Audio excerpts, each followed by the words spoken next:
Hello friends, welcome to my channel.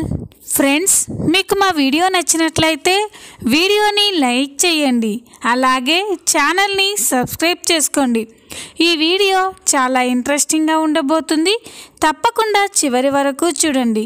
ఇక స్టోరీలోకి వెళ్ళినట్లయితే, తన తెలివితో కోర్టులో బస్తీ వాళ్ళకి న్యాయం జరిగేలా చేసిన ఆనంది అసలు ఏం జరిగింది తెలుసుకోవాలి అంటే ఈ వీడియోని ఎక్కడ స్కిప్ చేయకుండా చూసేయండి. ఇక వీడియోలోకి వెళ్ళినట్లయితే, ఆనంది కేసు వాదించడానికి ఒప్పుకోవడంతో ఇక ఆదిత్య చాలా సంతోషపడతారు. ఇక సునంద కూడా ఆనంది బస్తీ వాళ్ళకి వ్యతిరేకంగా కోర్టులో కేసు వాదిస్తుంది అని సునంద చాలా గర్వంగా నవ్వుకుంటూ ఉంటుంది. మరో పక్క తన డిఫెన్స్ లాయర్ ఆనంది అని తెలుసుకొని జ్యోతి చాలా బాధపడిపోతూ ఉంటుంది. ఇక సూర్య జ్యోతికి నచ్చజెప్తూ ఉంటాడు. ఎలాగండి, ఎలా జీర్ణించుకోవాలి ఈ విషయాన్ని? కుట్టి అంటే నాకు ఎంతో ఇష్టం, తను నా శిష్యురాలు. ఇప్పుడు కోర్టులో శిష్యురాలు చేతిలో గురువు ఓడిపోయినా, గురువు చేతిలో శిష్యురాలు ఓడిపోయినా అది ఎవరం తట్టుకోలేం అని జ్యోతి బాధపడుతూ ఉంటే సూర్య జ్యోతిని ఓదార్చుతూ ఉంటాడు.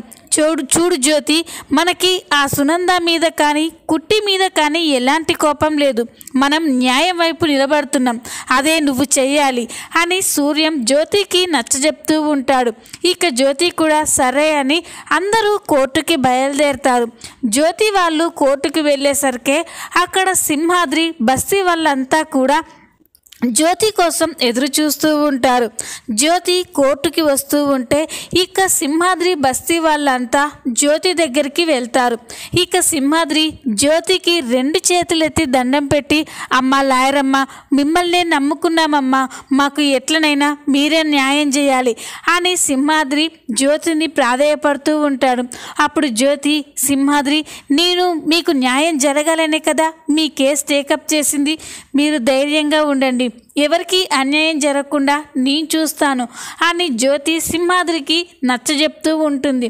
అప్పుడే అక్కడికి సునంద, ఆనంది, శశికాంత్, ఆదిత్య అందరూ కూడా వస్తారు. వాళ్ళు అక్కడికి రావడం చూసి సింహాద్రి చాలా కోపంతో రగిలిపోతూ ఉంటాడు. ఇక తన బిడ్డే తన బస్తీకి అన్యాయం చేయడానికి ఈ కేసు వాదిస్తుంది అని సింహాద్రి ఆనందిని అసహించుకుంటూ ఆనంది వైపు కోపంగా చూస్తూ ఉంటాడు. ఇక ఆనంది మాత్రం సింహాద్రిని చూసి, నన్ను క్షమించు నాయనా, ఈ తప్పని పరిస్థితుల్లో ఈ కేసు వాదించాల్సి వస్తుంది అని ఆనంది కూడా మనసులో చాలా బాధపడుతూ ఉంటుంది. ఇంతలోనే కోర్టులో కేసు మొదలవుతుంది. ఇక జ్యోతి బస్తీ వాళ్ళ తరపున వాదించడం మొదలు పెడుతుంది. సింహాద్రిని, సునందాని చెరో బోన్లో నిలబెట్టి ఇక జ్యోతి వాళ్ళని ప్రశ్నలు అడుగుతూ ఉంటుంది. ఇక సింహాద్రితో, సింహాద్రి, మీరు ఆ బస్తీలో ఎప్పటి నుండి ఉంటున్నారు అని అడిగితే అప్పుడు సింహాద్రి, గత 30 సంవత్సరాల నుండి అక్కడనే ఉంటున్నాం లాయరమ్మ, గా బస్తీ ఇప్పుడు ఫ్యాక్టరీ కడితే మా బతుకులు రోడ్డున పడతాయి, మా పిల్లలు బజార్లో పడతారు అని సింహాద్రి చెప్తూ ఉంటాడు.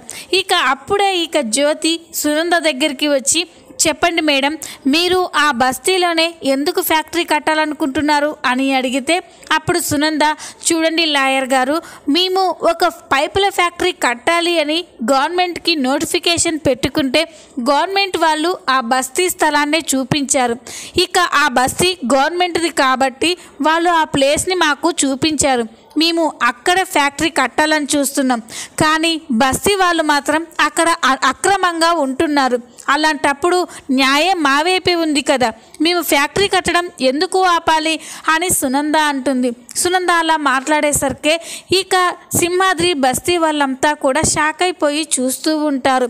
అప్పుడే ఇక జ్యోతి జడ్జి గారితో, చూడండి మిల్లార్డ్, అది ఆ ప్లేస్ గవర్నమెంట్దే కావచ్చు, సునంద గారికి అక్కడ ఫ్యాక్టరీ కట్టుకోమని గవర్నమెంటే పర్మిషన్ ఇవ్వచ్చు, కానీ అక్కడ ఒక 125 కుటుంబాలు జీవనాన్ని సాగిస్తున్నారు, మానవతా దృక్పథంతో ఆలోచించి మా బస్తీకి న్యాయం చేయవలసిందిగా కోరుతున్నాం అని జ్యోతి అంటుంది.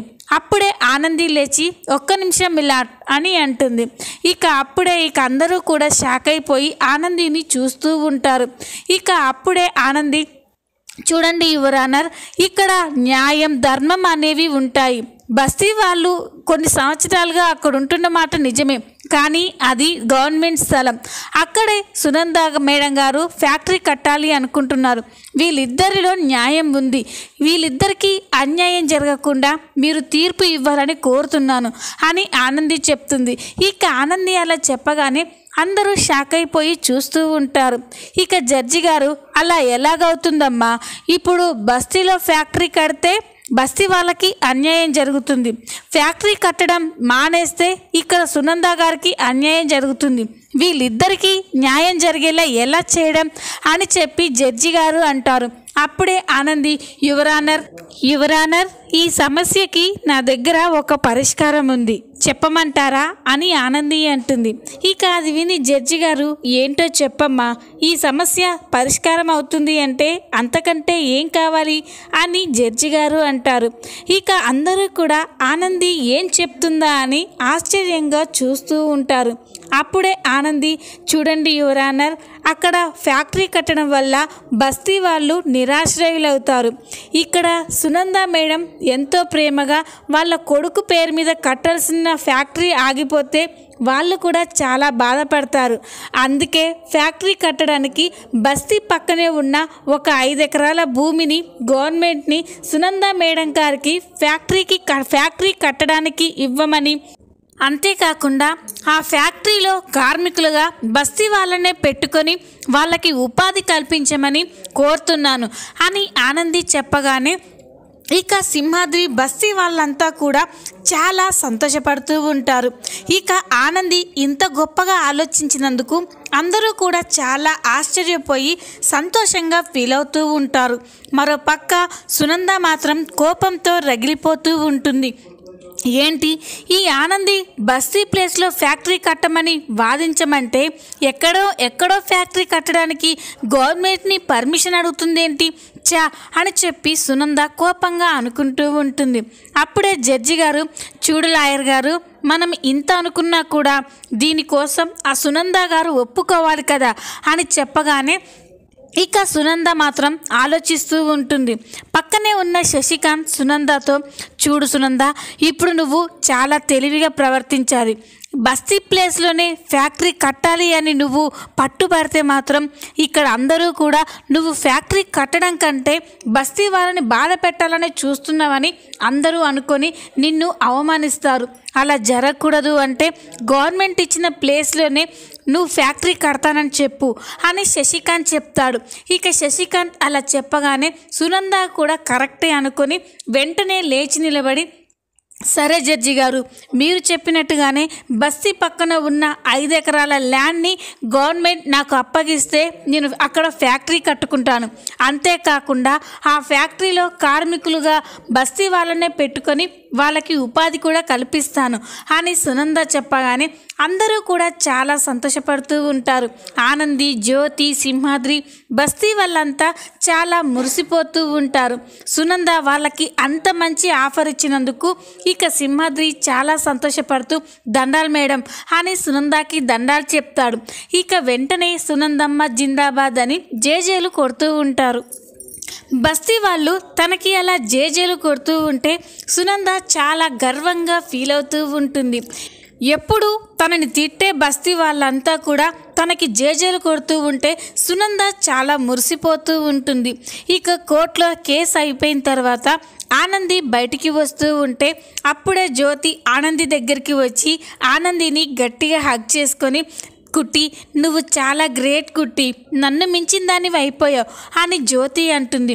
జ్యోతి అలా అంటూ ఉంటే ఆనంది, ఏంది జ్యోతమ్మ, ఏంది గింత సంతోషంగా ఉన్నావు అని అడుగుతుంది. అప్పుడు జ్యోతి, సంతోషం కాకపోతే ఏంటి కుట్టి, ఎక్కడ కోర్టులో నా మీద నువ్వో నీ మీద నేనో గెలిచి ఇద్దరం బాధపడతావేమోనని ఎంతో బాధపడ్డాను. ఇప్పుడు కోర్టులో ఎవ్వరం ఓడిపోకుండా అందరం గెలిచేలా అందరికీ న్యాయం జరిగేలా చేసావు, నిజంగా హ్యాట్స్ ఆఫ్ కుట్టి అని జ్యోతి ఆనందిని పొగుడుతూ ఉంటుంది. ఆనంది, జ్యోతమ్మ, మీరే చెప్పారు కదా న్యాయం గెలవాలి, ఎవరికి అన్యాయం జరగకూడదని, అందుకే నేను ఇలా చేశాను అని ఆనంది అంటుంది. ఇక జ్యోతమ్మ ఆనంది అలా మాట్లాడుకుంటూ ఉంటే అప్పుడే సింహాద్రి బస్తీ వాళ్ళంతా కూడా ఆనంది దగ్గరికి వస్తారు.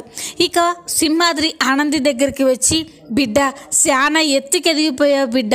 అటు అత్తింటి వారిని ఇటు పుట్టి పెరిగిన బస్తీని ఈ దేన్ని అవమానించకుండా ఈరోజు కోర్టులో సమస్యని పరిష్కరించావు. అంతేకాకుండా మా బస్తీని నిలబెట్టి మా బస్తీ వాళ్ళకి ఇంకో కొత్త ఉపాధిని కల్పించావు అని సింహాద్రి ఆనందిని పొగుడుతూ ఉంటాడు. ఇక అది చూసి అందరూ కూడా చాలా సంతోషపడుతూ ఉంటారు. ఈ విధంగా ఆనంది బస్తీ వాళ్ళ తరపున నిలబడి సునందకి షాక్ ఇవ్వబోతుంది. ఈ వీడియో కనుక మీకు నచ్చినట్లయితే లైక్ చేయండి, సబ్స్క్రైబ్ చేసుకోండి. Thanks for watching.